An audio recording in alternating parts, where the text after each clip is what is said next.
आपला दुसरा असा आहे की समजा जे कामगार, आता तुम्ही तर कामगार ठेवलेत, हो, तर कामगारचं मॅनेजमेंट आता कसं, दिवसभराचं खाद्याचं प्लॅनिंग कसं, दिवसा सकाळचं काय टाकता, दुपारचं काय, संध्याकाळचं काय? मी सकाळी सुका चारा देतो.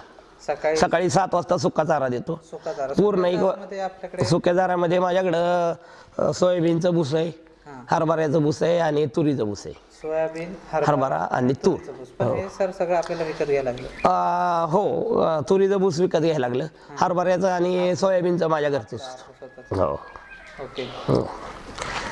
सकाळच्या ह्याच्यामध्ये आपल्या सगळ्या शेळ्यांना, सगळ्या बोकडांना आपण तुरीचं, हरभऱ्याचं आणि सोयाबीनचं भूस देतो. मग त्यानंतर 11 वाजता आणि सकाळी 7 वाजता सुकीची वैरण, पहिलीच वैरण करतो आपण. आणि खुराक देतो मी 10 वाजता.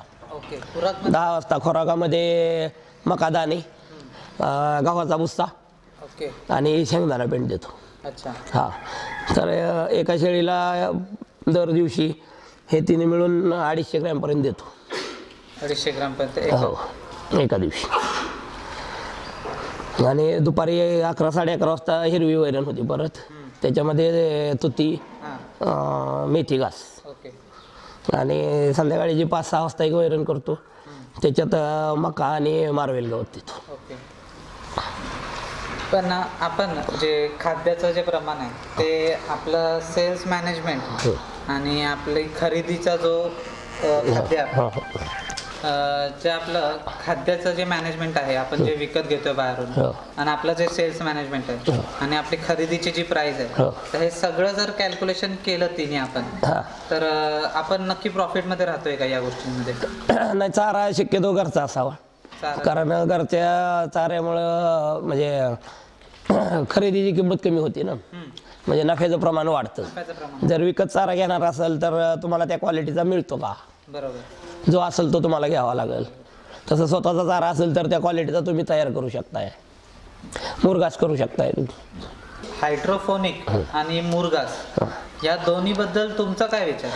आता हायड्रोपोनिकचा मी पण प्रयत्न केला होता, पण मला अडचण अशी आली की ते लॉंग लाईफ मला वाटला नाही. ओके. तर मुरघासाचं कसं होतं, एकदाच एका वेळेलाच घातला आणि पुन्हा तयार झाल्यानंतर हळूहळू घातला तरी तो काय वाटत नाही. म्हणजे मुरघास हा कम्पॅटेबल आहे, कोणीही करू शकतो. हा, आणि हायड्रोपोनिकची दररोजची कटकट वाटली मला.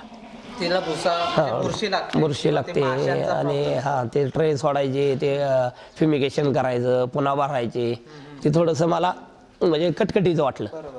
त्याच्यामुळं मी त्याच्याकडे फारसं नाही लक्ष दिलं. मुरघासाची काय अडचण आली नाही. आपण जे खाद्याचं सांगितलं ना, सकाळ, दुपार, संध्याकाळ, त्याच्यामध्ये आपण शेडचं व्यवस्थापन कसं करतोय? म्हणजे आता हा शेड तो तुम्ही लॉंग लाईफ बनवलेला आहे, 10 लाख रुपयाला खर्च केला. हा शेड जो आपण बनवलाय हा तर लॉंग लाईफ आहे. याच्यामध्ये प्युअर सगळं अँगल आणि आरसीसीच आहे. आपली गव्हाण पण सगळी हे विटाची बनवलेली, याच्यात काय चेंजेस नाही. हा जो लॉंग लाईफ तुम्ही बनवलाय ह्याच्यात तुम्ही असं काय पकडलंय का बाबा 5 वर्ष मला याच्यात काय मेंटेनन्स चार्ज लागणार नाही? आणि बाकीचं आपलं शेडचं मॅनेजमेंट कसं असतं दिवसातून? साफसफाई सकाळी 9:30ला साफसफाई चालू होती. ओके. म्हणजे लेंडी वगैरे साफ करून, पाण्याची भांडी वगैरे साफ करून 11 वाजता तयार असतो शेड. आपण पाण्याच्या भांड्याबद्दल बोललोच नाही. तुम्ही एक मस्त हे केलंय, टाक्या लावल्यात, आणि टाक्या पण ते आतमध्ये लावल्यात कारण त्याचं पाणी गरम होऊ नये. ते एक मस्त काम केलं. आणि हे बॉल लावले का? नाही लावले, ऑटोमॅटिक नाही केलं, ऑटोमॅटिक कॉक केलेले. तर आपल्याला दिसलं की आपण ते नळ चालू करू शकतो. हो. ओके. आता जरी तुम्ही आता हे उन्हाचं पाणी हात घातला ना तरी थंडच पाणी तुम्हाला लागतं. म्हणजे हे प्रत्येक कंपार्टमेंट मध्ये तुम्ही दोन भांडी टाकले. 2 भांडी दिले.